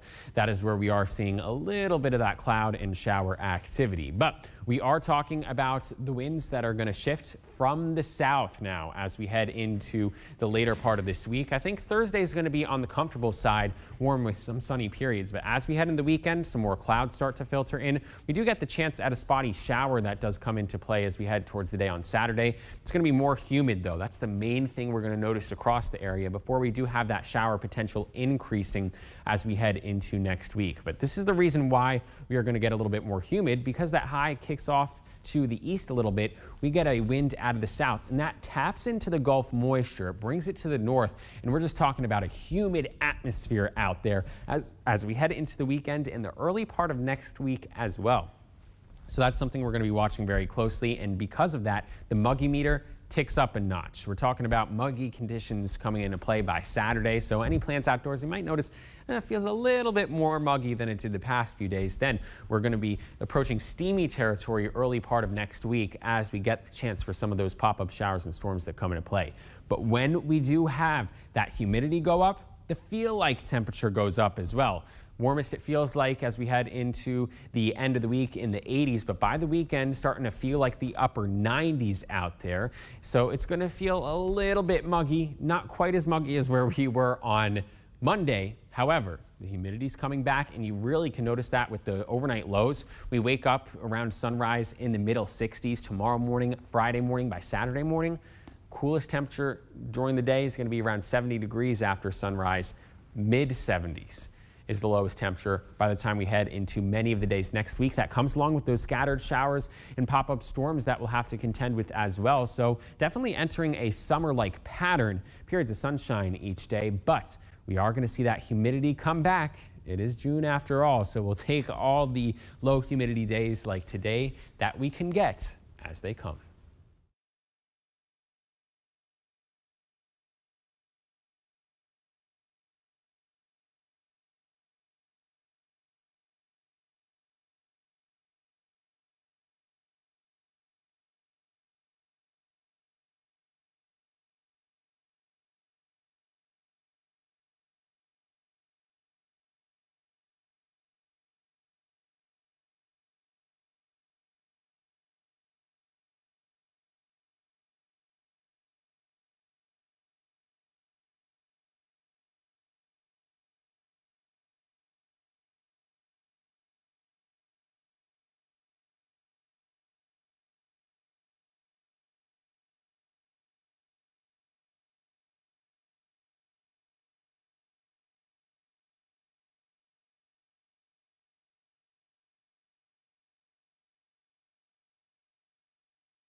Welcome back, guys. Want to cut in with some breaking news that we brought you during the morning shows, but we have an update regarding the hostage shooting, or the hostage bomb threat that was taking place in Bakersfield, California. When we last brought this to you on our morning show before coming onto the Action News 5 digital desk, we had an unknown number of hostages inside of this building just a block from City Hall in Bakersfield, California. The call came in 1 p.m. yesterday where a man was threatening with a bomb. Unsure on if that was credible or not. We are getting new information from the Associated Press that FBI personnel have fatally shot the man inside, and I'm reading this in real time. This was going on a 17 hours standoff between the man and police.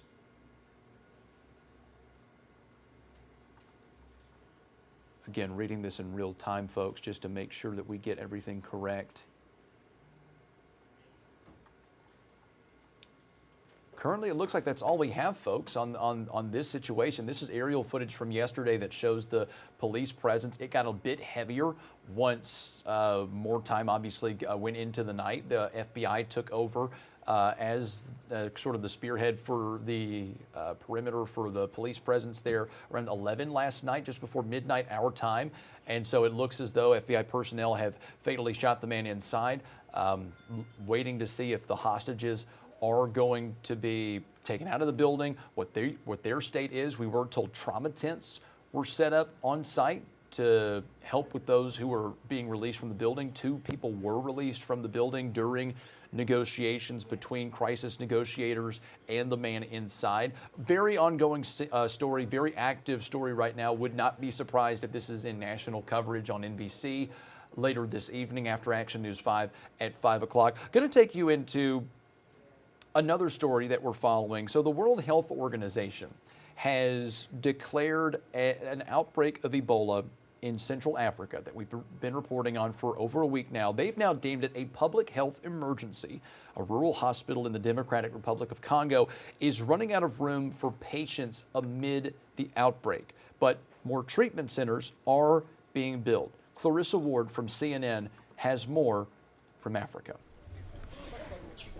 We're at a hospital in the rural community of Rampara. This area has been one of the hardest hit by the Ebola outbreak. So at the moment, the hospital has 17 suspected Ebola patients. They're rapidly running out of capacity. But if you look over here, you can see a huge amount of activity as people from the community and the NGO Alima are furiously working to erect these Ebola treatment centers. The doctor from Alima told us they're hoping that these facilities will be completed in the next 2 to 3 days. And that really is going to be a game changer for this rural hospital because it will give them the capacity to receive another 34 Ebola patients.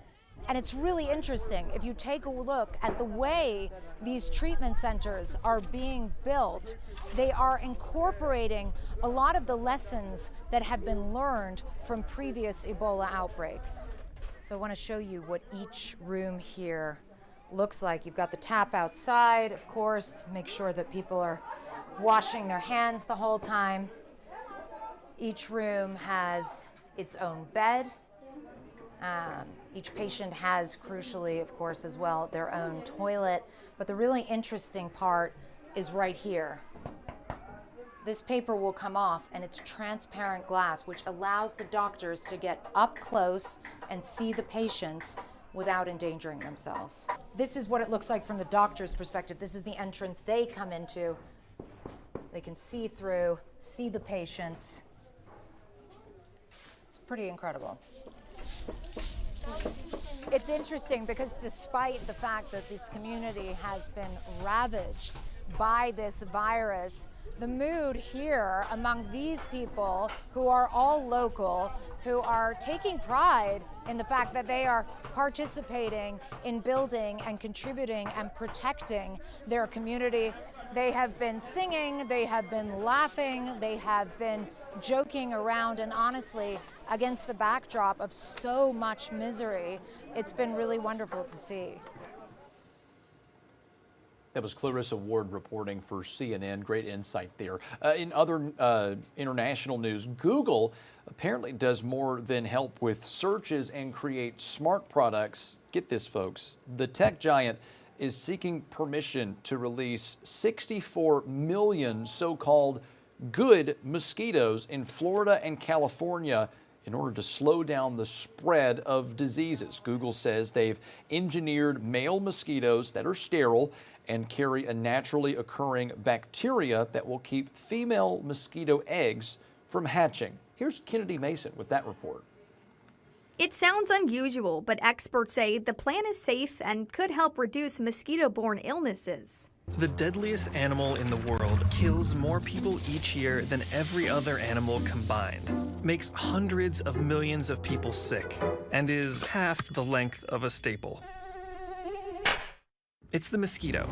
Google's health research project called Debug is asking for permission to release up to 32 million male mosquitoes in Florida and California over the next 2 years. The mosquitoes carry a bacteria called Wolbachia. When these males mate with wild female mosquitoes, the eggs don't hatch. That means fewer mosquitoes in future generations. Researchers say the goal is to reduce species that can spread diseases. Dengue virus and other viruses like yellow fever, chikungunya. University of Florida mosquito expert Eric Caragata says the method has been studied for years and is already being used in some places. There's a few different programs around the world, and there's very strong evidence that using Wolbachia can reduce dengue transmission risk. Experts say this won't increase the amount of mosquito bites you get because only female mosquitoes bite people. Google is also using artificial intelligence and automated systems to raise and sort these insects before they're released. Technology like bug sorting algorithms, bug tracking sensors, and bug raising robots. The company hopes the program can become another tool to help control mosquito populations and reduce the spread of disease. It was Kennedy Mason reporting. I'm a bit conflicted. Would I want 64 million mosquitoes released in Memphis if it prevented disease? We've got enough mosquitoes as it is, but maybe if it's for the public good, what's 64 million more? I don't know. Jury's out on that. Stay with us, guys, after the break. More good news. A first look at your forecasts, not your forecast, your headlines as we head into Action News 5 at midday, and a last look at your forecast with Riley Winch. Stay with us.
Thanks for staying with us, guys. We've done a couple of stories on the World Cup already. There's a lot of anticipation there.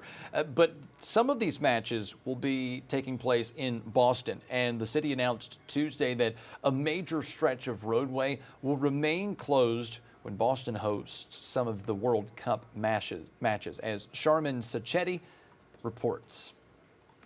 The state and city of Boston settling the standoff over shutting down Summer Street during the World Cup. Yeah, that's something that the city and the T were able to work out. Summer Street by South Station will close to all traffic for 4 matches and partly shut down during 3 others. We had a lot of robust discussions over the last period of time to really dive into how to balance the safety and security of the thousands of people. And a ribbon cutting for $35 million in upgrades to the Foxborough commuter rail station. They improved the platform, signs, and more in a record 10 months. It stands as the quickest build in MBTA history, I'm told, delivered significantly under budget and on time. The Kraft Group kicking in $5 million.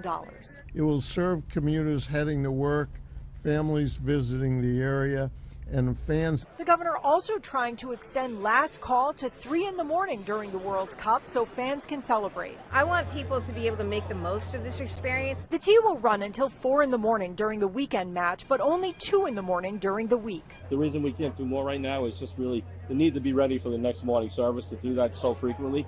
Brazil. Fans say they're ready. I'm going to throw my big party. And you know what? Everyone's welcome.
Welcome back, guys. As we get ready for Action News 5 at midday, here are a few of your top headlines that we're following and reporting on as we head into that portion of our coverage today. You probably have seen or are going to see some police drones this summer in Memphis. This is part of MPD's first responder program. This drone in particular helped officers arrest a suspect on Waldron Boulevard Saturday afternoon. Officers say a man was trying to break into a home following an argument with a woman. That's when officers deployed the drone and the suspect drove away, later leading to a traffic stop. This is 23-year-old Isaiah Butler, who faces many charges, including leaving the scene of an accident and possession of drug paraphernalia.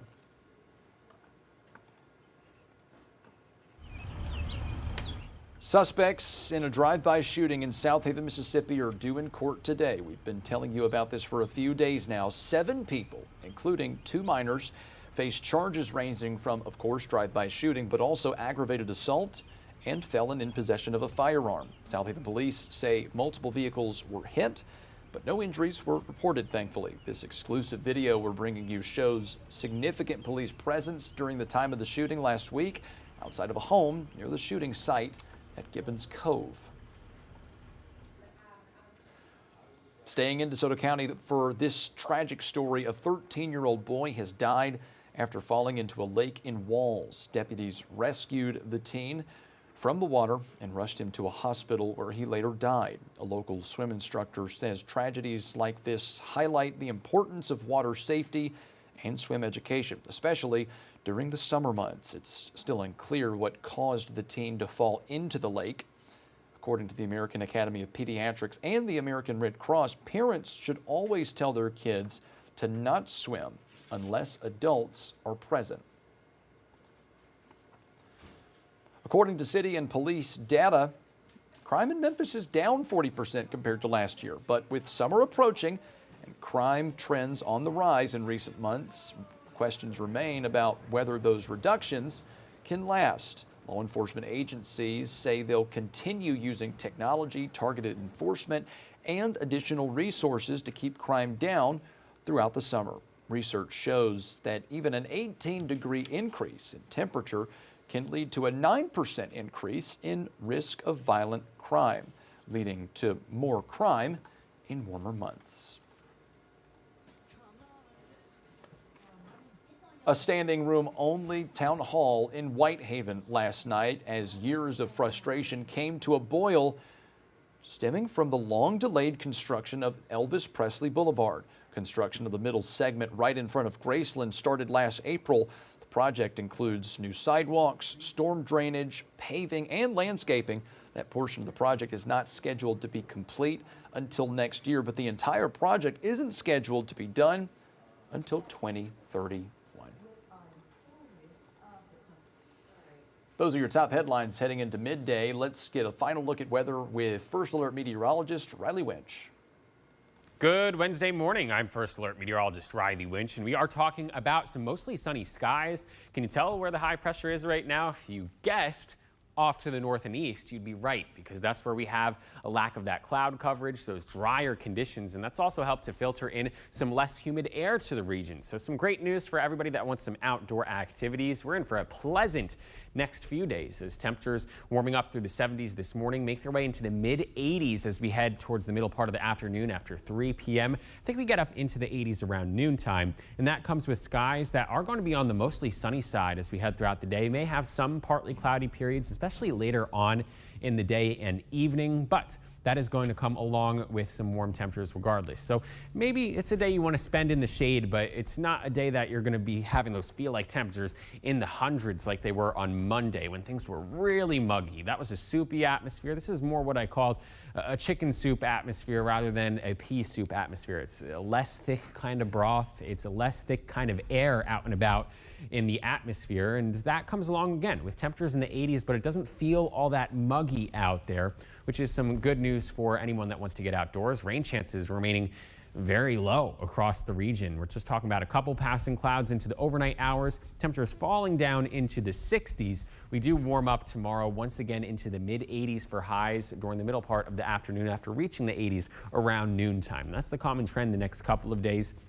Mostly sunny skies today. That wind generally out of the east 10 to 15 miles per hour. So with the high pressure off to the north and east, that keeps that less humid weather in the forecast. Now, rain chances again remain very, very low as we head throughout the end of the work week. A spotty shower can't be ruled out Saturday. More scattered shower and storm coverage as we head Sunday and beyond in this forecast. So we do have a little bit of a pattern change that we can track here. But there's that high pressure I was talking about off to the north and the east, making for a beautiful day across the areas really just to the east of the Mississippi River, aside from maybe around the Gulf.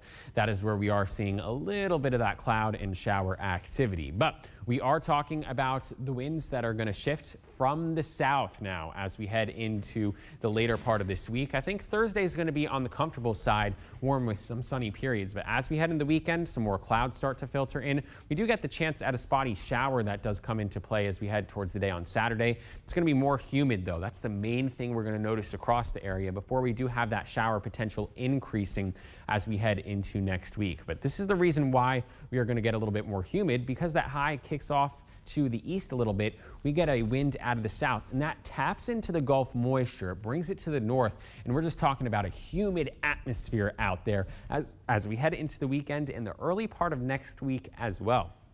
So that's something we're going to be watching very closely, and because of that, the muggy meter ticks up a notch. We're talking about muggy conditions coming into play by Saturday, so any plans outdoors, you might notice it feels a little bit more muggy than it did the past few days. Then we're going to be approaching steamy territory early part of next week as we get the chance for some of those pop-up showers and storms that come into play.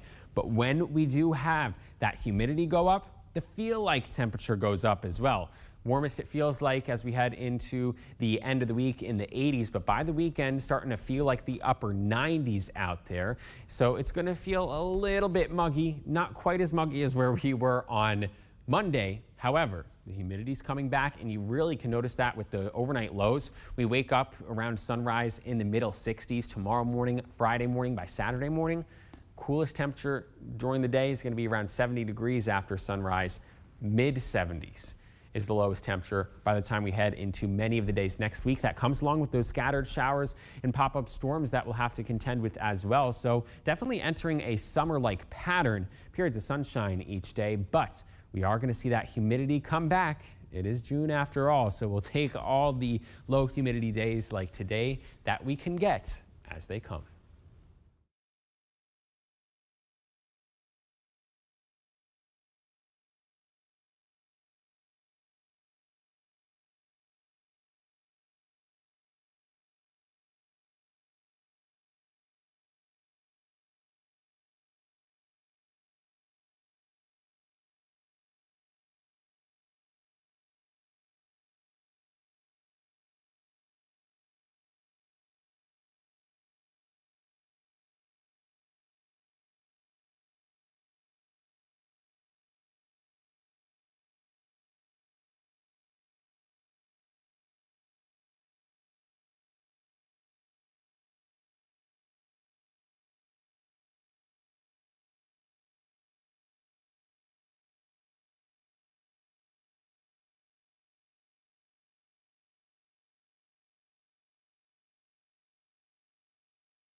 From all of us here at the Action News 5 Digital Desk, we want to thank you for joining us today. I'm Parker King.